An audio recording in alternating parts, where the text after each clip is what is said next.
mente, buddhim, inteligencia, uparatam, inactivo, sthana, lugares, sayat, de los tres, param, trascendental, raptam, logrado, brahmabhutam, cualitativamente igual al absoluto supremo, objetivamente igual al absoluto supremo, avikriyam, no afectado. Los órganos de los sentidos del Muni y su respiración, mente e inteligencia estaban todos apartados de las actividades materiales, y él se hallaba en un trance, apartado de los tres estados: vigilia, sueño e inconsciencia. Habiendo alcanzado una posición trascendental que era cualitativamente igual a la del absoluto supremo.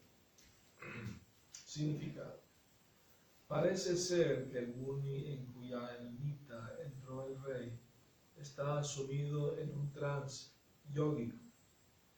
La posición trascendental se logra a través de tres procesos, a saber, el proceso de jnana o el conocimiento teórico acerca de la trascendencia, el proceso de yoga o el verdadero logro del trance mediante la manipulación de las funciones fisiológicas y psicológicas del cuerpo, y el muy aprobado proceso del Bhakti Yoga, o el de ocupar los sentidos del servicio devocional del Señor.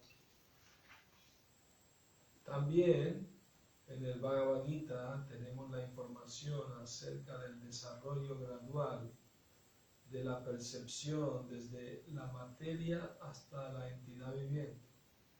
Nuestro cuerpo y mente materiales se desarrollan a partir de la entidad viviente, el alma, y como estamos influidos por las tres cualidades de la materia, olvidamos nuestra verdadera identidad. El proceso de jnana especula teóricamente acerca de la realidad del alma, pero el Bhakti Yoga ocupa de hecho al espíritu en la ejecución de actividades. La percepción de la materia se trasciende hasta estados aún más sutiles de los sentidos. Los sentidos se trascienden hasta la mente, que es más sutil, y luego hasta las actividades respiratorias, llegando gradualmente a la inteligencia.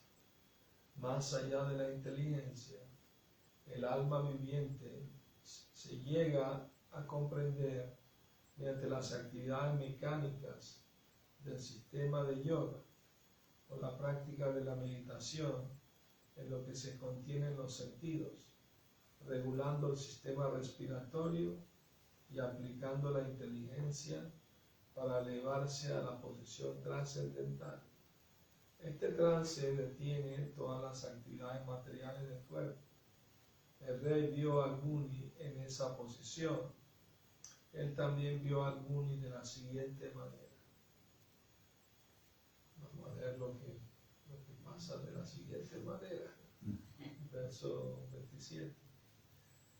Viprakirna jatakchanam rauravena jinena cha vishushyattanur udakam tatavutam ayachata.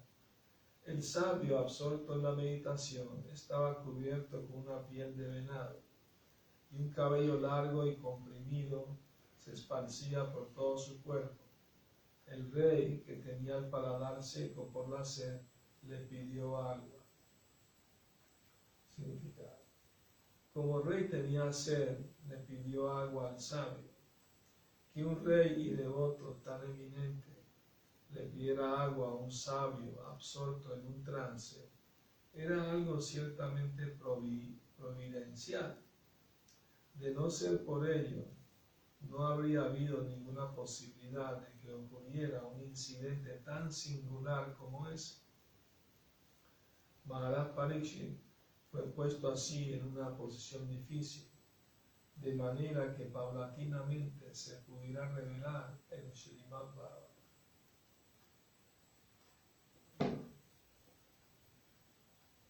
Entonces, Magyana Timirandasya, Jananyana Sarataya, Chakshuru Militam Yena, Tasma Shri Gurave Namaha. Así en la más oscura ignorancia, mi maestro espiritual Srila Prabhupada me abre los ojos con la antorcha del conocimiento. Ahí le ofrezco mis humildes respetuosas reverencias. Srila Prabhupada. Entonces, Muni quiere decir sabio. Y sabio quiere decir alguien que sabe lo que es real y lo que no es real. Así de simple. O sea, el conocimiento aplicado es sabiduría. El Muni estaba en su ermita, no estaba al aire libre, estaba dentro de una choza, una ermita, y ahí estaba practicando su meditación, ¿no? Y estaba en trance. Entró en un trance yógico, estaba meditando lo más probable en Paramatma, que está en el corazón, porque esa es la finalidad del sistema de octuple de yoga, y llegar a estar en samadhi, absorto en pensamiento de Paramatma. Esa es la práctica de yoga. Claro, eso con el tiempo se perdió. Yo recuerdo que hay una diferencia de la Astanga Yoga y la Hatha Yoga, por supuesto. Hatha Yoga enfatiza más solamente los asanas y quizá la respiración, ¿no?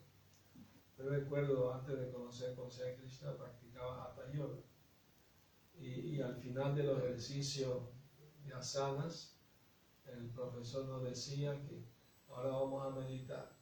Entonces relájense, y cada día nos ponía una meditación diferente. Hoy van a meditar en esa luz blanca y pongan su mente en blanco, no piensen en nada.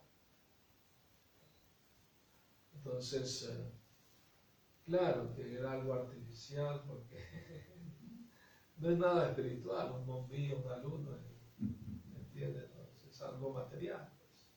Otro día nos decía, hoy vamos a meditar cómo la sangre circula por todo tu cuerpo, de los pies hasta la cabeza, y baja y sube, mediten en eso.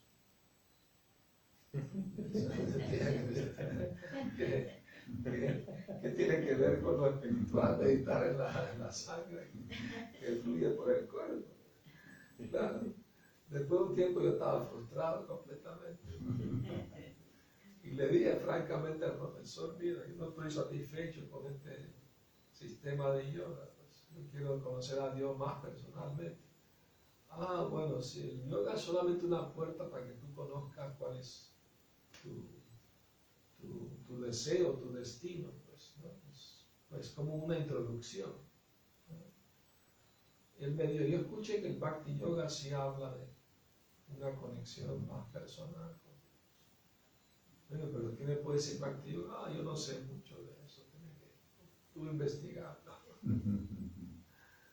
Entonces, bueno, obviamente que el Bhakti Yoga es el mejor de todos los yogas, porque ocupa los sentidos y la mente de las personas de una forma práctica, ¿no? O sea, ese sistema de yoga, de asana, ¿quién lo puede hacer? Gente en buen estado, ¿no? Un ancianito, un niño no puede hacer eso. ¿Me explico? Pero todo el mundo puede cantar Hare Krishna, niño, anciano, cualquier edad. Y eso es Bhakti Yoga, ¿no? Entonces, me hizo recordar que mi amigo Avidas, ¿no? Él me contó cómo conoció la conciencia de Krishna.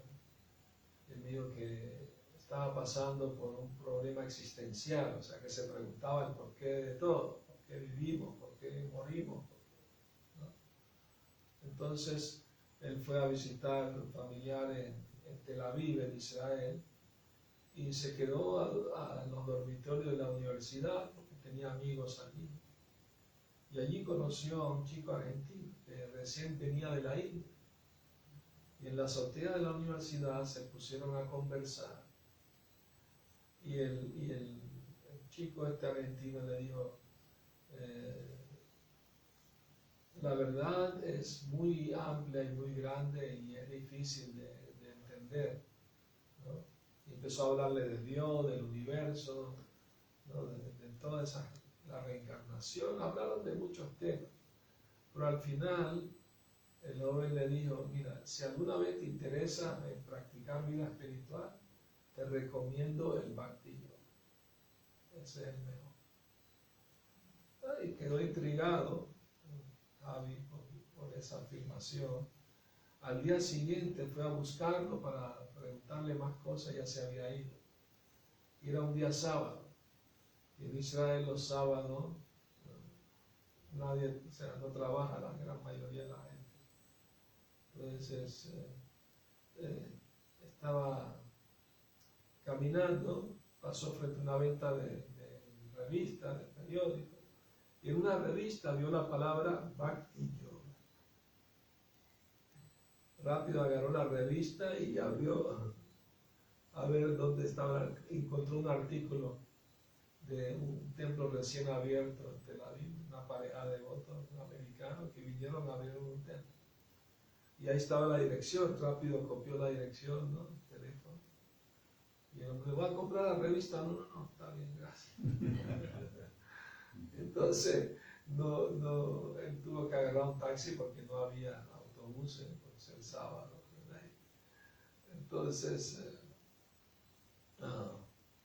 por cierto, hay un pasaje en la Biblia que habla de eso, del sábado, ¿no? ¿Por qué los hebreos no tienen prohibido trabajar en el sábado?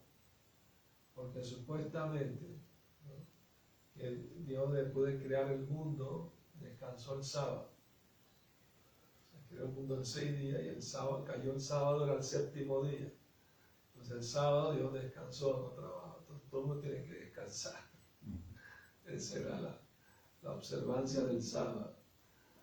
Y una vez Jesucristo estaba con los discípulos caminando, predicando, iban de pueblo en pueblo, aldea, predicaban.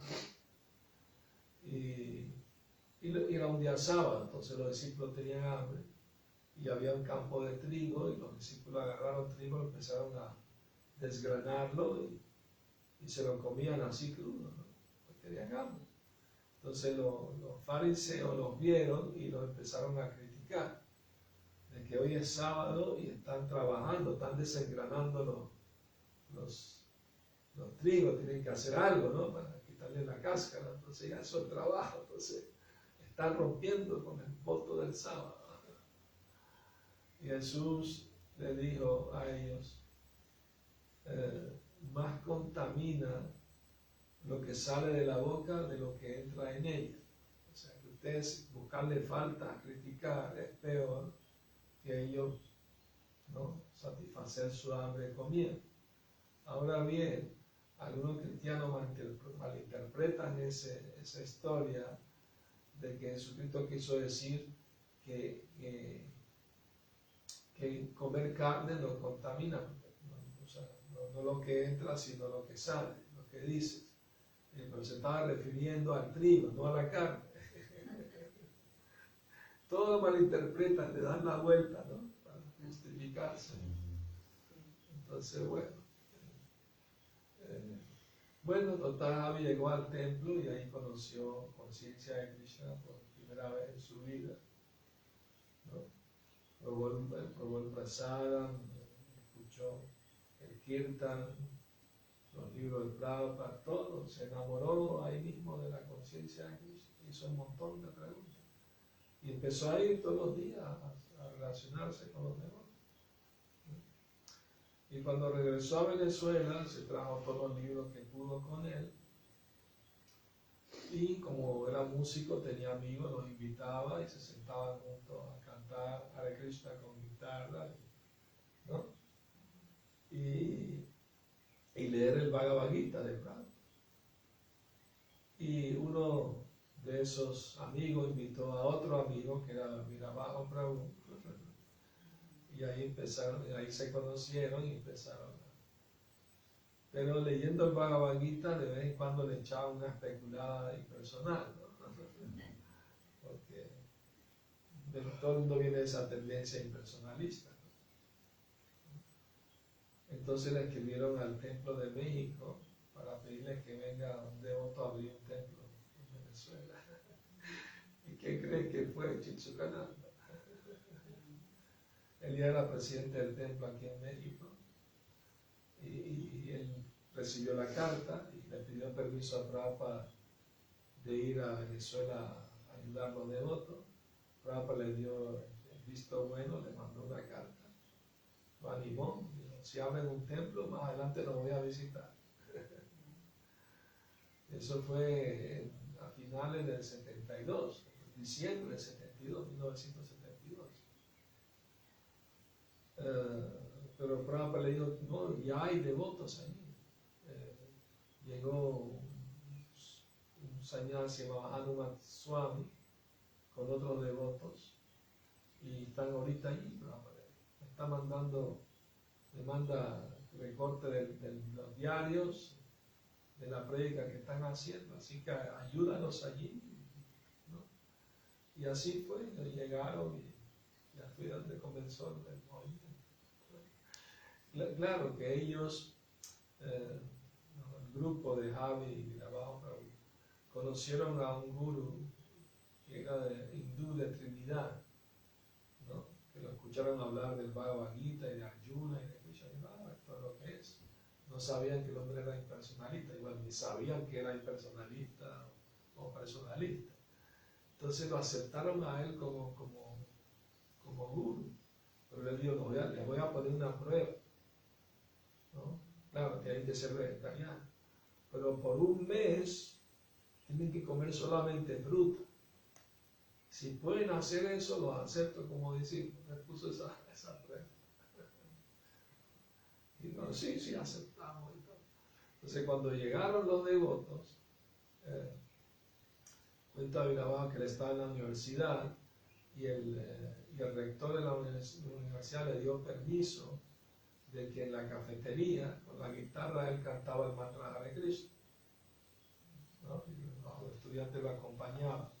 Entonces uno de sus amigos vino y le dijo, acabo de ver a los pelados estos Hare Krishna en el centro de la ciudad cantando con instrumentos Hare Krishna. En serio, sí, vamos para allá. Y tenían un carrito Volkswagen chiquito, se metieron como 20 ahí. Y fueron donde los devotos, estaban los dos haciendo un kirtan y de repente llegó ese gentío ahí y que ya se sabían el Mahamantra. Los devotos estaban sorprendidos. Primera vez que venimos a este país ya hay devotos, ¿no? Entonces ahí fue donde se conocieron y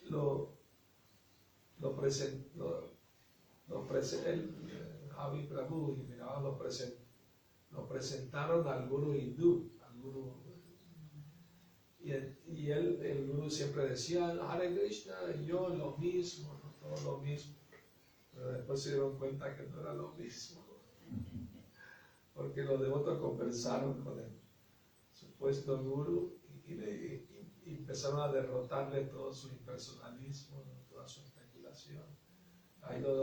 Y ahí se dieron cuenta que los otros tenían razón y no el gurú, entonces abandonaron al gurú y siguieron a los devotos. Y le dijeron al gurú, bueno, usted siempre dice que es lo mismo, entonces por favor préstanos su estudio de yoga para que ellos den su bhakti yoga. Sí, no pudo decir que no, porque todo el tiempo decía que era lo mismo. Entonces también me cuenta Virabajo Prabhu que en esa época llegó Ravi Shankar a hacer un concierto a Caracas, Venezuela, y claro, todos fueron a escucharlo, pues todo lo que es la India tiene que ser espiritual, ¿no? Yo también fui a ese concierto, pero claro, yo no conocía a los devotos, yo vivía en otra ciudad, en otro lado, y entonces empezaron a tocar, o sea, Ravi tenía sus músicos, ¿no? Lo empezaron a tocar unos 3 minutos y pararon y Y todo el mundo se levantó a aplaudir. Y Ravi Shankar dijo, gracias, gracias, estábamos solo afinando los instrumentos.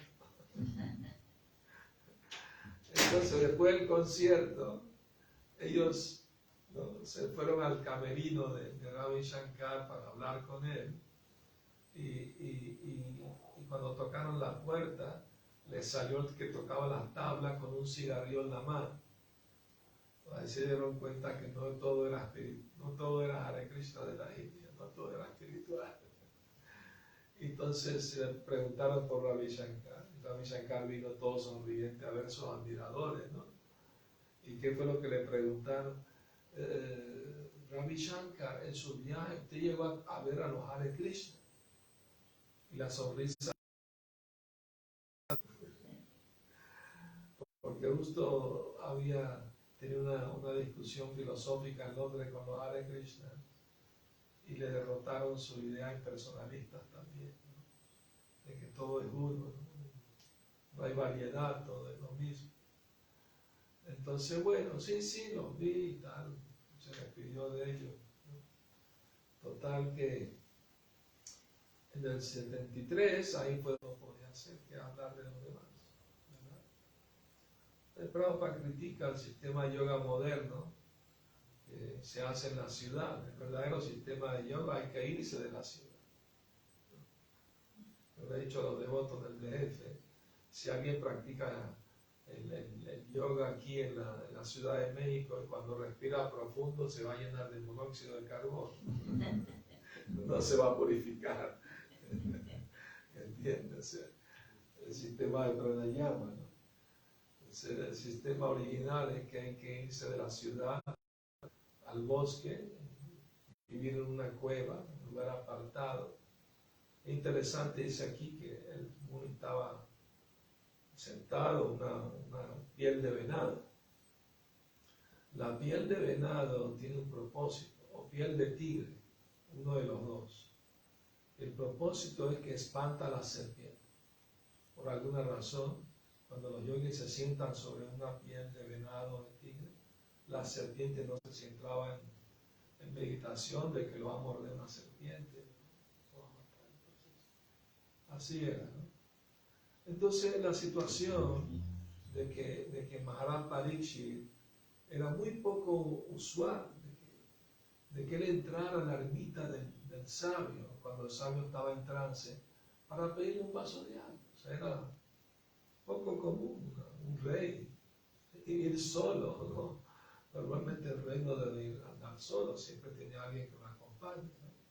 Y si tiene sed, uno de los sirvientes va y le busca agua del río o algo, ¿no? Normal. O el Muni también tiene un ashram, tiene gente que vive ahí con él, discípulos, y uno de ellos pudo haber ido a buscar agua y dárselo al rey, pero destino, ¿no? Como dice aquí, la providencia decidió que pasara de esa manera, que el sabio estaba solo y que el rey Parikshit estaba solo también, y que tenía de repente mucha sed, y que el yogi estaba en trance y él le pide agua. ¿Me explico? La situación era poco común, ¿no? Entonces se sobreentiende que era un arreglo de la providencia, del destino. La voluntad de Krishna, en pocas palabras. Entonces, y bueno, ya sabemos el resto, que fue lo que sucedió, que claro, el sabio no respondía, porque no estaba escuchando, sus sentidos estaban todos concentrados en su meditación, y estaba meditando en Paramatma en el corazón, y como estaba en trance, pues no escuchó lo que el rey le estaba pidiendo. Y el hecho de que el rey se enojara, Parikshit Maharaj, porque el sabio no le respondía, no se levantaba a darle agua, también es poco usual eso. Un gran devoto como él no se perturba por la sed o el hambre, ¿no? Lo puede tolerar sin ningún problema, ninguna dificultad. Maharaj Parikshit era más avanzado que el mismo yogi, el mismo sabio, era un devoto puro de Krishna. Tenía mejor control de su mente y sus sentidos que el mismo sabio. Entonces la situación era un arreglo particular que Krishna decidió que pasara o permitió que pasara para que se diera a conocer el Srimad Bhagavatam, para que el rey fuera donde Shukadeva Goswami y escuchara el Srimad Bhagavatam. Todo este incidente tan poco usual, peculiar, fue un arreglo directo de Krishna. A veces los otros me preguntan, ¿me pasó esto? ¿Es un arreglo de Krishna? Y depende. Si te vuelves más consciente de Krishna, sí. Si te confunde, pues es desarreglo de Maya. O sea, puede haber arreglo de Krishna y desarreglo de Maya también. Pero si algo te ayuda a ser más consciente de Krishna, pues sí es arreglo de Krishna. Pero si algo te confunde, entonces Maya te está haciendo un desarreglo ahí. Hay que saber diferenciar. ¿No? O sea, a veces escucho a otros decir, ¿por qué Krishna permite que me pase esto? Y la respuesta es, no es que Krishna tiene que intervenir en la vida de cada devoto neófito. ¿Me explico? Hay que saber entender eso. Krishna interviene en el sentido de que le disminuye el karma a los devotos que practican seriamente el proceso del Bhakti Yoga. De esa forma interviene. Pero así personalmente, solamente en caso de devotos puros, ¿no? Como Mahaparikshita. Pero obviamente que Krishna quiere reciprocar con todas las entidades vivientes. Y el método del Bhakti Yoga es el método para esa reciprocación. En la medida que se entregan a mí, dice Krishna en Bhagavad Gita, yo los recompenso.